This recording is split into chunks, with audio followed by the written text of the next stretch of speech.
Sakal Gunar Vande Guru Sri Charanaravindan.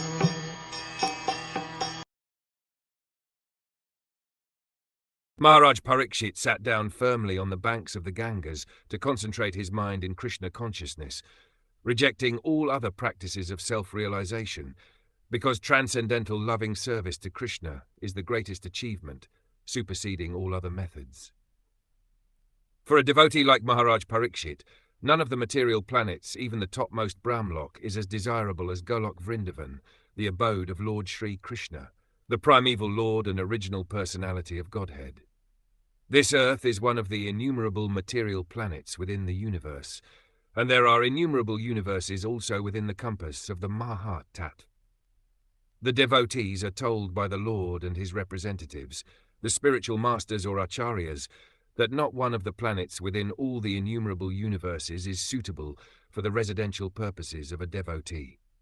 The devotee always desires to go back home, back to Godhead, just to become one of the associates of the Lord in the capacity of servitor, friend, parent, or conjugal lover of the Lord, either in one of the innumerable Vaikuntha planets or in Golok Vrindavan, the planet of Lord Sri Krishna. All these planets are eternally situated in the spiritual sky, the Pavyam, which is on the other side of the causal ocean within the Mahat. Maharaj Parikṣit was already aware of all this information due to his accumulated piety and birth in a high family of devotees, Vaishnavas, and thus he was not at all interested in the material planets.